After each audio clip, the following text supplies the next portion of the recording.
बोला कुंडलिक वरदेव हरी विठ्ठल. श्री ज्ञानदेव तुकाराम.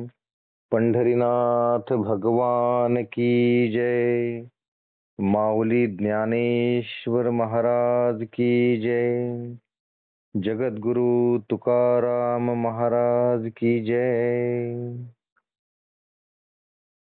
ज्ञानेश्वरी या ग्रंथाचं आपण वाचन आणि निरूपण करत आहोत. अध्याय 11वा चालू आहे. त्यातले 14 भाग आपण पाहिलेले आहेत. आज आपण भाग नंबर 15 पाहणार आहोत आणि 352 पर्यंत ओव्या झालेल्या आहेत.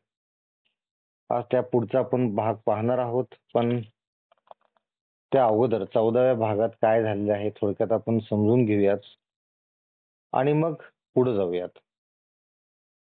तर हा अध्याय नंबर 11 याला विश्वदर्शन योग सुद्धा म्हणतात. या अध्यायामध्ये भगवंतांनी म्हणजे भगवान श्रीकृष्णांनी अर्जुनास विश्वदर्शन दिलेले आहे. कारण अर्जुनाशी तशी तीव्र इच्छा होती. अर्जुन व्याकुळ झाला होता की हे विश्वदर्शन मला द्या. सुरुवातीला अर्जुनास असे वाटत होते की भगवान श्रीकृष्ण हे विश्वदर्शन मला देतील का नाही. कारण साक्षात त्यांची आई जी गोकुळातली आई आहे तिला दर्शन दिलेलं नाहीये, किंवा त्यांचे गोकुळातले मित्र होते, गोप गोपिका होत्या, त्यांना दिलेलं नाहीये. एवढ्या जवळच्या लोकांना जर दिलेलं नाही तर मला कसं काय देतील, अशी शंका अर्जुनाच्या मनात होती. पण तरीही अर्जुनानं मोठ्या खोबीनं भगवान श्रीकृष्णास विचारले की विश्वदर्शन मिळवण्यासाठी सुचवले. तर स्नेहात म्हटलं म्हणजे प्रेम म्हटलं तर यशोदेपेक्षा मी जिवलग आहे का, अशी शंका अर्जुनाच्या मनात होती. किंवा सेवा जर म्हटलं तर गरुडापेक्षा सेवा मी जास्त केलेली आहे का, नाही माझ्यापेक्षा जास्त सेवा गरुडाने केलेली आहे भगवंताची. किंवा सनकादिकांपेक्षा माझे सानिध्य जास्त आहे का भगवंताच्या बरोबर. मी भगवंताच्या बरोबर असतो, माझं सानिध्य आहे, पण माझ्यापेक्षाही जास्त सानिध्य हे सनकादिकांचे होते. किंवा गोप गोपिका जे मी भगवंतांना आवडतो पण गोप गोपिका माझ्यापेक्षा जास्त आवडत्या, तर त्यांना जर भगवंतांनी विश्वदर्शन दिलेलं नाहीये तर मला कसं काय देतील, ही शंका अर्जुनाच्या मनात होती. पण अर्जुनाचं प्रेम, स्नेह, त्याची भक्ती हे पाहिल्यानंतर भगवान श्रीकृष्णाने अर्जुनास विश्वदर्शन दाखवले. पण विश्वदर्शन दाखवले तरी अर्जुनाच्या चेहऱ्यावर जो अचंबा पाहिजे होता, म्हणजे विश्वदर्शन बघितल्यानंतर आश्चर्य पाहिजे होतं, तर ते काही भगवान श्रीकृष्णात दिसलं नाही.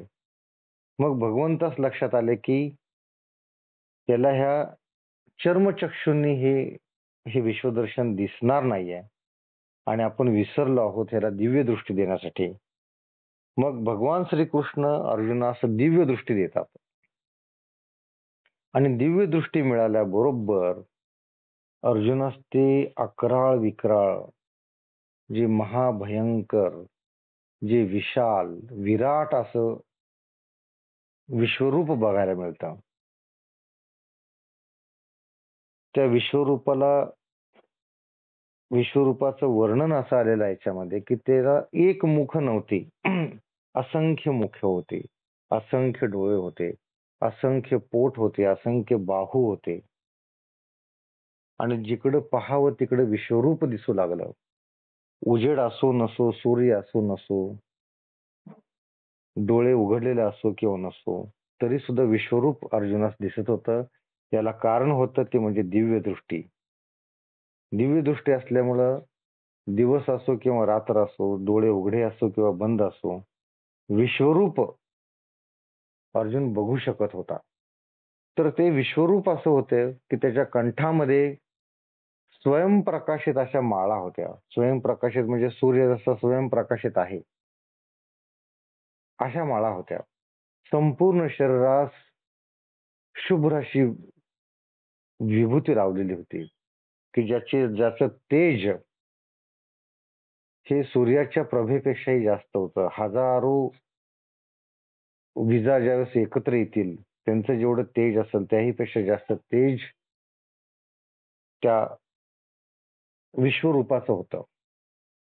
तर हे सगळं अर्जुन पाहत असतो. त्यानंतर या 14व्या अध्यायामध्ये हे आलेलं आहे की हे हे रूप पाहून देव सुद्धा, या तेजाने देव सुद्धा सर्व कर्माची बीजे जाळून सद्भावनेने तुमच्या ठिकाणी लीन झालेले आहेत, असं अर्जुन भगवंतास सांगत आहे. अजून काय सांगतो की आणखी काही खरोखर भयभीत होऊन तुमच्या समोर उभे, हात जोडून उभे राहून प्रार्थना करत आहेत. हे विश्वरूप पाहून देवांची काय अवस्था झाली बघा, की देव त्यांच्या या विश्वरूपाच्या ठिकाणी लीन झाले. काही देव त्यांच्या समोर उभे राहून हात जोडून प्रार्थना करू लागले. असं हे विश्वरूप होतं. आणि ज्या लोकांनी हे विश्वरूप पाहिलं त्यांचं भाग्य उदयास आलं. हे अगाध विश्वरूप पाहून त्यांच्या मनाला आज सुखाचा दिन उगवला आहे. अजून काय झालं की हे 3 लोक व्यापणारे तुमचे स्वरूप पाहून देवांनाही भीती उत्पन्न झाली. कारण ते स्वरूपच तसं होतं.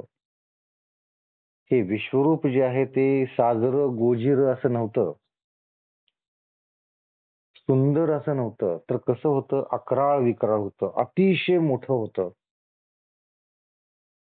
तिन्ही लोक म्हणजे आकाश, पाताळ आणि पृथ्वी या सर्वत्र ते पसरले होते. सुई एवढी सुद्धा जागा नव्हती शिल्लक की जिथं विश्वरूप नाहीये.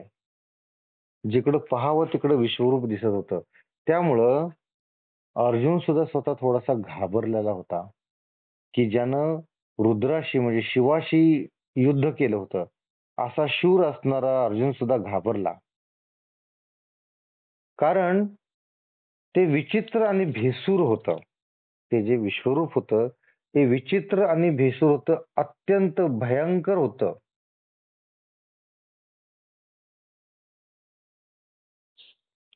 त्यामुळे अर्जुन सुद्धा घाबरला होता. इथपर्यंत आपण काल आलो होतो. आज भाग नंबर 15 353 पासून ओळी आपण वाचणार आहोत. त्या अगोदर श्लोक नंबर 24 याचा श्लोकार्थ आपण वाचूयात. हे विष्णू, तुम्ही जे आकाशापर्यंत पोचलेले प्रकाशमान अनेक वर्णाचे पसरलेल्या तोंडाचे व प्रदीप्त आणि विशाल नेत्राचे, त्या तुम्हाला पाहून माझा अंतरात्मा भयभीत होऊन गेला आहे. माझे धैर्य टिकत नाही व मला शांतीही वाटत नाही. ही विश्वरूप पाहिल्यानंतर अर्जुनाची अवस्था आहे. आणि विश्वरूप पाहण्यासाठी याच अर्जुनास असं वाटलं होतं की तुमचं जर विश्वरूप मी नाही पाहिलं तर माझा मृत्यू होईल. एवढा व्याकुळ झाला होता विश्वरूप पाहण्यासाठी. अर्जुन एवढा व्याकुळ झाला होता आणि त्याला शंका होती की हे विश्वरूप मला पाहायला मिळेल का नाही. आणि आता विश्वरूप पाहिल्यानंतर त्याची अवस्था काय झालेली आहे, हे अकराळ विकराळ आणि भीतीदायक जे विश्वरूप पाहिलेलं आहे ते पाहून अर्जुन स्वतः घाबरून गेलेला आहे.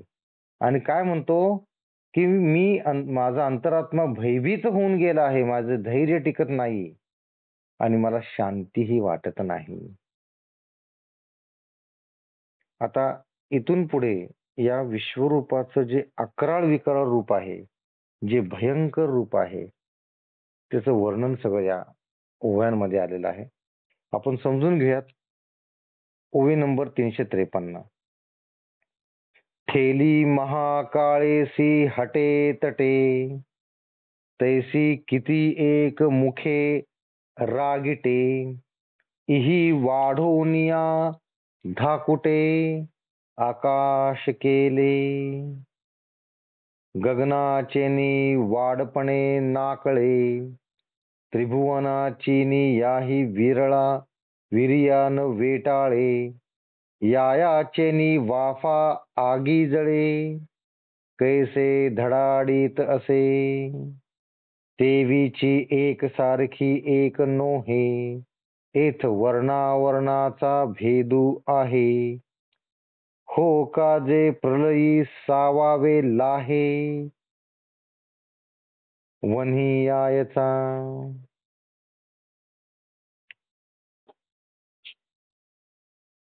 कित्येक रागीट मुखळे जणू काय महाकाळाबरोबरच पैजेने लढत आहेत.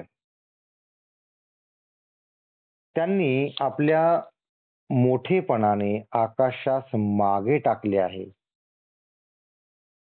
कशाने? की कित्येक जी रागीट मुखे आहेत, रागीट जी तोंड आहेत, त्या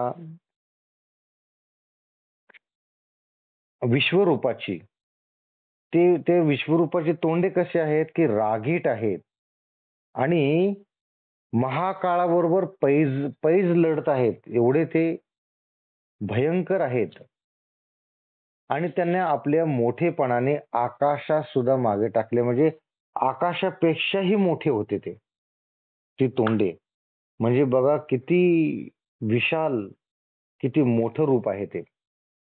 ती आकाशाच्याही मोठेपणाने आकळली जात आहेत व त्रिभुवनाच्या वाऱ्यानेही ज्यांचे वेष्टन होत नाही, उलट ती आपल्या वाफांनी अग्नीला जाळून सर्वत्र भडका करीत आहेत. बघा किती अक्राळ विक्राळ रूप आहे ते तोंडे जी होती त्या विश्वरूपाची, त्यानं आकाश व्यापून टाकलं होतं आणि त्रिभुवनाच्या वाऱ्यानेही त्यांचे वेष्टन होत नव्हते. अजून काय होत होतं की उलट ती आपल्या वाफांनी, त्या तोंडातून ज्या वाफा येतात त्या वाफांनी अग्नीला सुद्धा जाळून त्याचा भडका करीत आहेत. कल्पना करा की कसं ते विश्वरूप असेल, किती महाभयंकर विश्वरूप आहे ते. तेवीची एकासारखी एक नोहे, एथ वर्णावर्णाचा भेदू आहे. हो का जे प्रलयी सावावो लावे, वन्ही यायचा. जयाची अंगीची दीप्ती एवढी, जे त्रैलोक्य की जे राखोडी. ती तयाची तोंडे आणि तोंडी दात दाढा. काय होता बघा, त्याचप्रमाणे ती एकसारखी एक नसून प्रत्येकात रंगरूपाचा भेद आहे.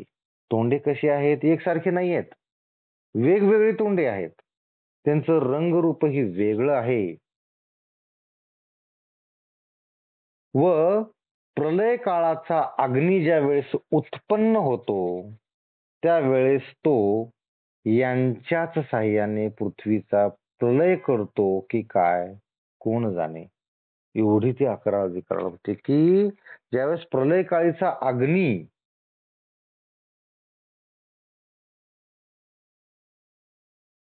ज्यावेळेस उत्पन्न होतो त्यावेळेस तो यांच्याच साह्याने पृथ्वीस येतो की काय असं वाटत होतं. प्रलयकाळीचा अग्नी म्हणजे काय? ज्यावेळेस प्रलय होतो त्यावेळेस पृथ्वी संपूर्ण नष्ट होते.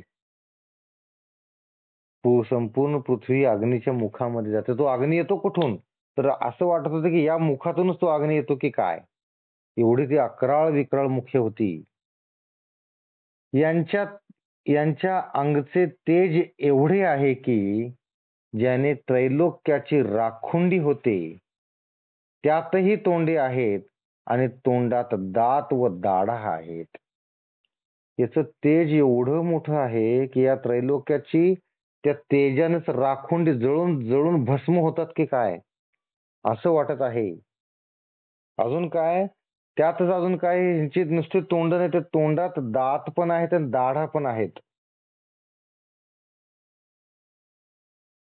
कैसा वारया धनुर्वात चढला, समुद्र की महापुरी पडला, विषाग्नी मारा प्रवर्तला, वडवानळासी हळाहळ आगी पियाले, नवल मरण मारा प्रवर्तले, तैसे संहार तेजाया जाहले, वदन देखा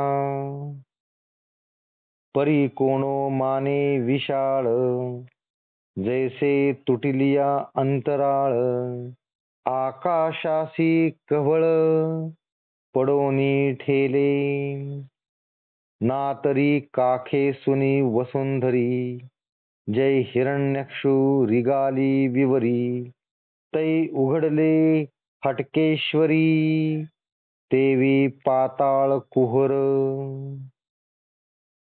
काय वर्णन आलंय बघा त्या मुखाचं, त्या तोंडातल्या दाताचं. किती अक्राळ विक्राळ आहे, किती महाभयंकर आहे, समजून घेऊयात.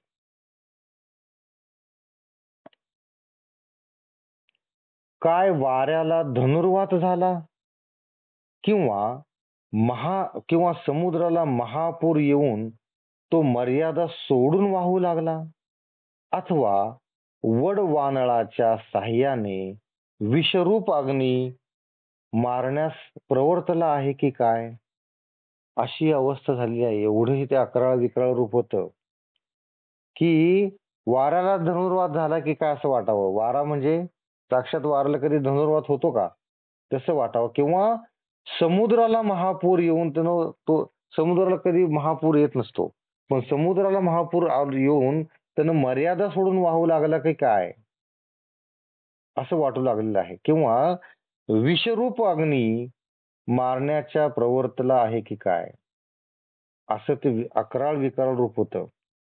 काळा कुट्ट विषाग्नीने घ्यावे, अथवा मरण हेच मारण्यास उद्युक्त व्हावे, त्याप्रमाणे या विश्वरूपाचे तेज प्रखर असून त्याला आणखी तोंडेही आहेत. हे विश्वरूप किती तेजोमय आहे बघा, आणि त्याला आणखी तोंडे सुद्धा आहेत.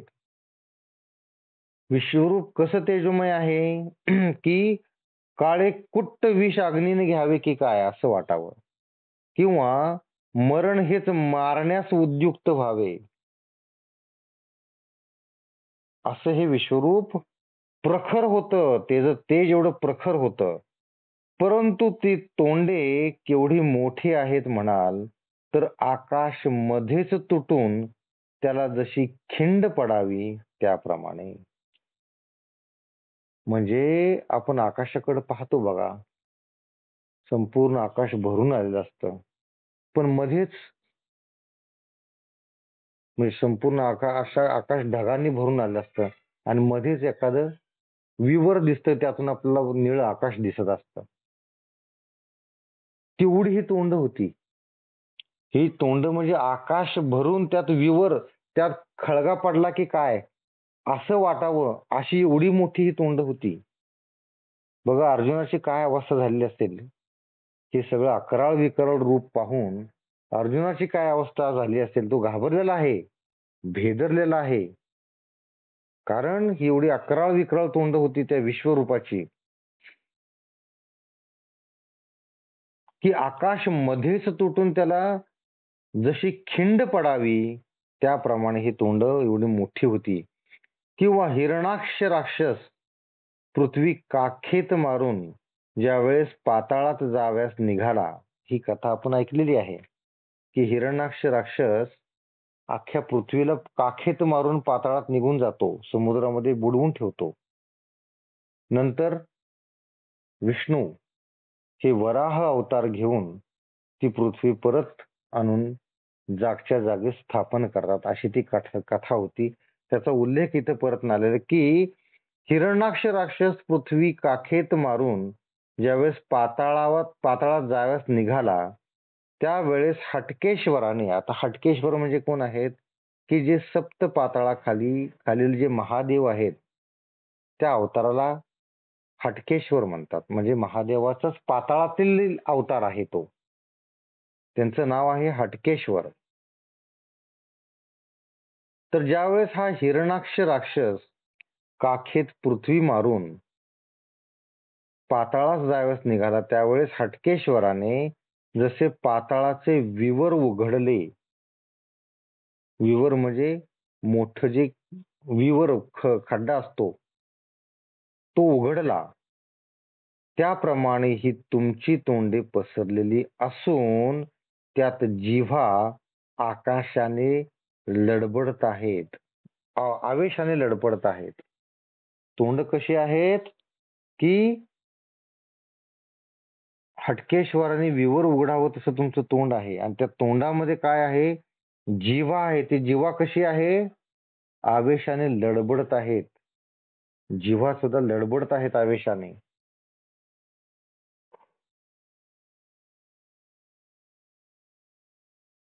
आपल्या एका घासासही विश्व पुरणार नाही म्हणून कौतुकाने देखील ते खाऊन टाकीत नाहीत. म्हणजे हे या जिव्हा जे आहे, ते मुख आहे, ते एवढं मोठं आहे, ते पृथ्वीचा एक घास करून टाकतील, एवढी मोठी ही अकराळ विकराळ तोंडे आहेत. आणि पाताळातील नागांच्या फुत्कार्याने जसा विषाच्या ज्वाला आकाशास लागतात, त्याप्रमाणे या तोंडाच्या दरीत जिव्हा भासत आहेत. पाताळातले जे नाग आहेत, जे मोठाले नाग असतात, की ज्यांनी पृथ्वी त्यांच्या शिरावर घेतलेली आहे, त्या नागांच्या विषाच्या ज्वाला आकाशभर जशा पसरतात, त्याप्रमाणे तोंडाच्या दरीत जिव्हा भासत आहेत. त्या जिव्हा एवढ्या मोठ्या जिव्हा म्हणजे जिव्हा एवढ्या भासत आहेत. प्रलय काळाच्या विजांचे समुदाय एकत्र करून जसे गगनाचे किल्ले शृंगारावेत, त्याप्रमाणे ओठांच्या दोन्ही बाजूस दाढांचे आकडे प्रखर दिसतात. ओठांच्या दोन्ही बाजूस दाढा बाहेर आलेल्या आहेत, आकड्याप्रमाणे सुळे बाहेर आलेले आहेत.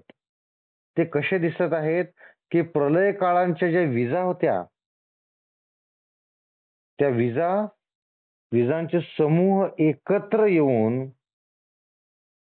गगन जसे तेजोमय कलावे, गगनाचे किल्ले जसे शृंगारावेत, म्हणजे गगन जसे त्या विजेच्या कडकडाटाने चमकून जावे, त्याप्रमाणे दोन्ही ओठांच्या बाजूनं या दाढांचे, या सुळ्यांचे आकडे बाहेर आलेले आहेत.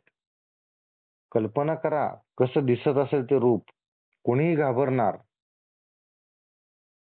साक्षात अर्जुन घाबरला तर. याप्रमाणे भीतीचे कौतुक करून या ठिकाणी तुम्ही कसल्या प्राप्तीची आशा करता हे मला समजत नाही, परंतु मला मात्र मरणाची भीती उत्पन्न झाली आहे. अर्जुन नखशिखांत घाबरलेला आहे, कापर भरले अक्षरशः अर्जुनास. काय म्हणतो बघा, की अशा पद्धतीने भीतीचे कौतुक करून या ठिकाणी तुम्ही कसल्या प्राप्तीची आशा करता आहात मला समजत नाही. अशा पद्धतीने तुम्ही जे अकराळ विकराळ रूप दाखवलेलं आहे, त्यामुळे मी घाबरूनच गेलो आहे.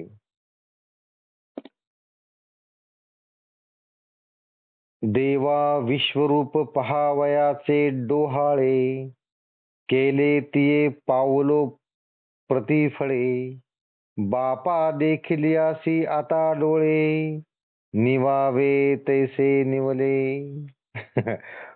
अर्जुनाची अक्षरशः फजिती झाली आहे. स्वतःच अर्जुन काय म्हणतोय, देवा विश्वरूप पहावयाचे डोहाळे, विश्वरूप पहायचे डोहाळे माझे संपून गेले. देवा मला जे विश्वरूप पाहण्याचे डोहाळे लागले होते, ते माझे मलाच फळले.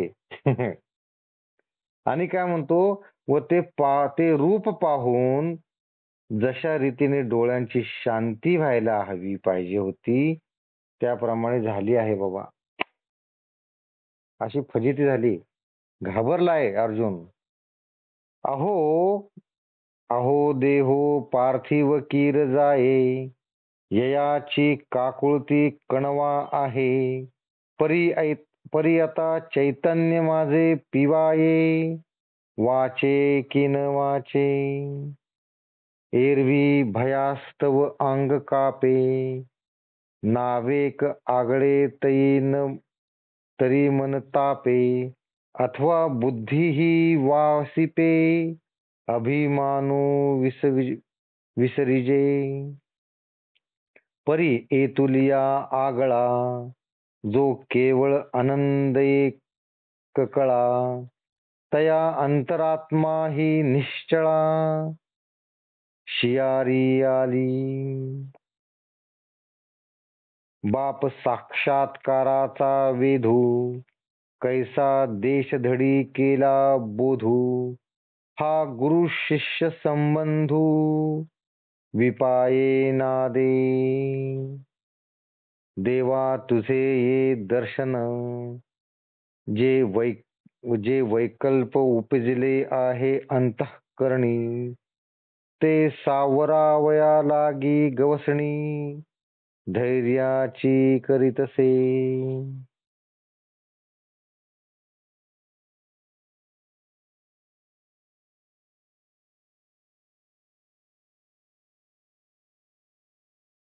तर अर्जुन म्हणतो की देवा, तुझे विश्वरूप पाहण्याचे जे डोहाळे होते ते माझे संपले. ते चांगले मलाच फळले. देवा, शरीर हे मातीचे असून ते नाहीसे झाले असता त्याची कोण पर्वा करणार आहे. आपण म्हणतो ना, आपण मातीतून आलो आणि मातीतच जाणार आहोत. तसंच म्हणता येईल की हे शरीर मातीचे असून ते नाहीसे झाले असतं त्याची कोण पर्वा करेल. मला काय माझ्या शरीराची पर्वा नाही असं अर्जुनास सांगायचं आहे. परंतु माझे जे चैतन्य हेही कदाचित राहील की नाही याचा भरोसा नाही. अर्जुन काय म्हणतो, हे अकराळ विकराळ रूप जे आहे त्यानं जर माझा अंत झाला, शरीर काय आज आहे उद्या नाहीये, मातीचं स्वरूप मातीत मिसळून जाणार, त्याचं काय मला विशेष कौतुक वाटत नाही शरीराचं. शरीर मेलं तरी काय फरक पडत नाही. पण जे माझं चैतन्य आहे ते जर संपलं तर. आपण पाहिलं मागं की शरीर हे नश्वर आहे, आत्मा हा अमर आहे. आत्मा शरीर बदलत असतो. जसं शरीर कपडे बदलतं तसं आत्मा शरीर बदलत असतो. त्यातलं जे चैतन्य आहे, शरीरातलं जे चैतन्य आहे ते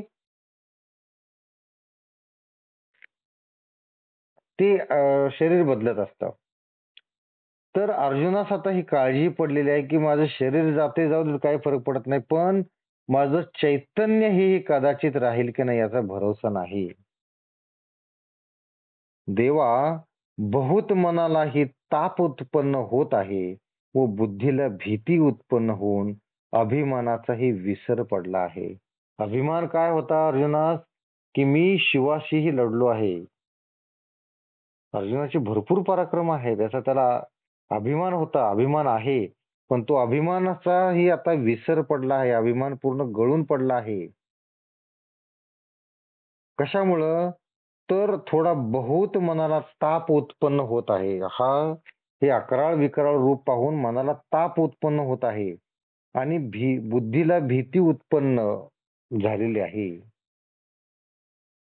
इतकेच नव्हे तर इंद्रियाहूनही निराळा असा जो आनंदरूपी निश्चळ आत्मा, त्यालाही शिसारी आली आहे.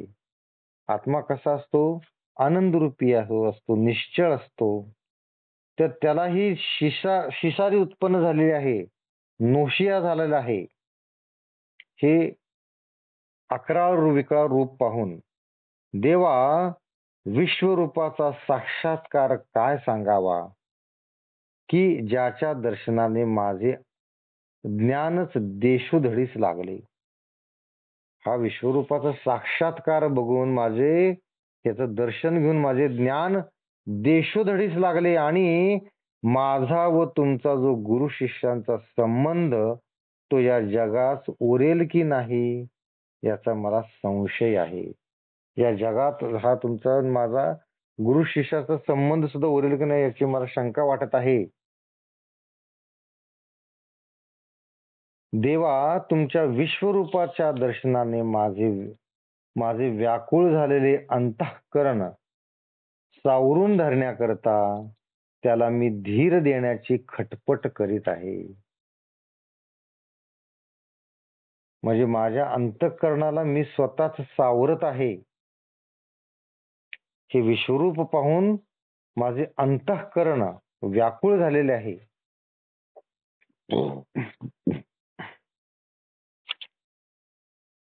तव माझे निनामे धैर्य हरपले की तयाही वरी विश्वरूप दर्शन जाहले.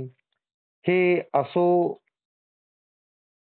हे असो परी मज भले आतुडविले उपदेशाया जीव विसवा वयाचिया चाडा सैंद धावा धावी करतसे बापुडा परी सोय ही कणवे कडा न लभे एथ ऐसे विश्वरूपाचिया महामारी जीवत्व गेले आहे चराचरी जी न बोले तरी काय करी कैसे निराहे.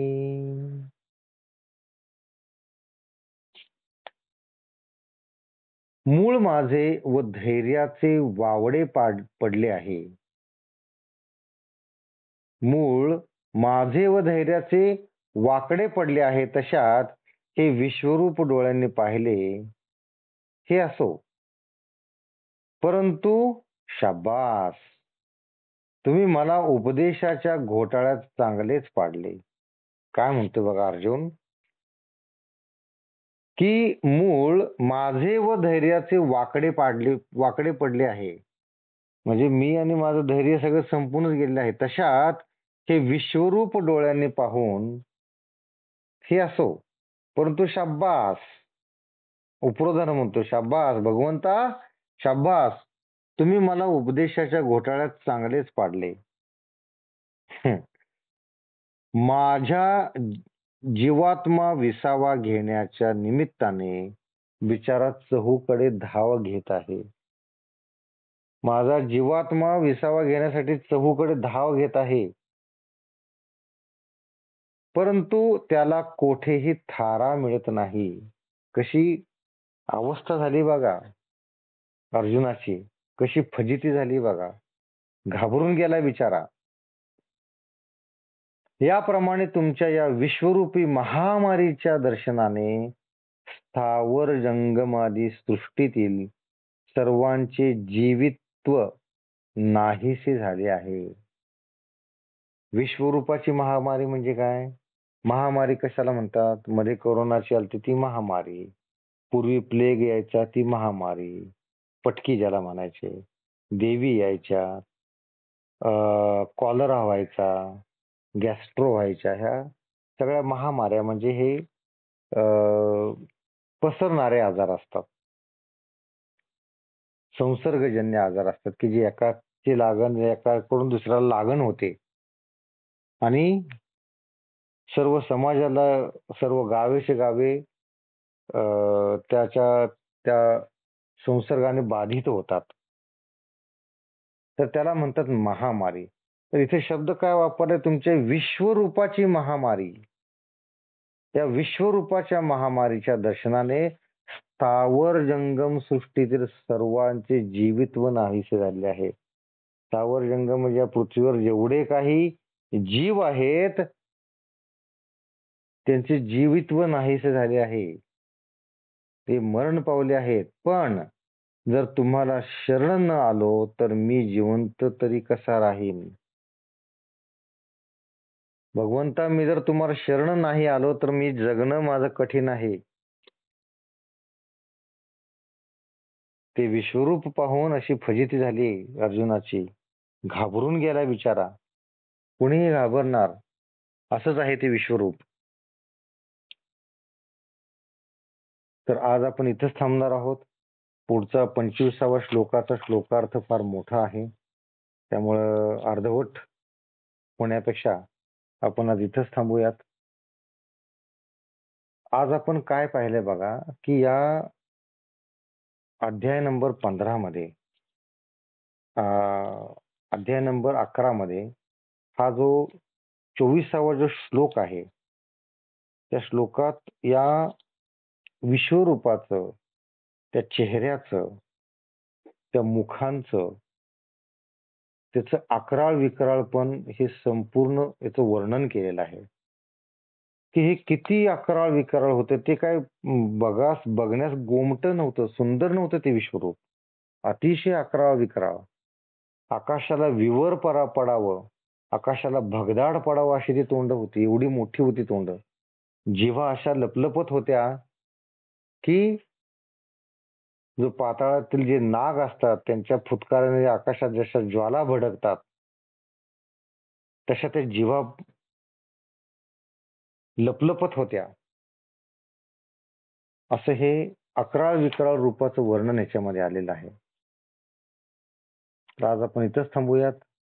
सर्वांनी डोळे मिटायचे आहेत, हात जोडायचे आहेत. बोला कुंडली वरदे हरी विठ्ठल. श्री ज्ञानदेव तुकाराम. पंढरीनाथ भगवान की जय. माऊली ज्ञानेश्वर महाराज की जय. जगद्गुरु तुकाराम महाराज की जय. सर्व संतों की जय. जय जय रघुवीर समर्थ.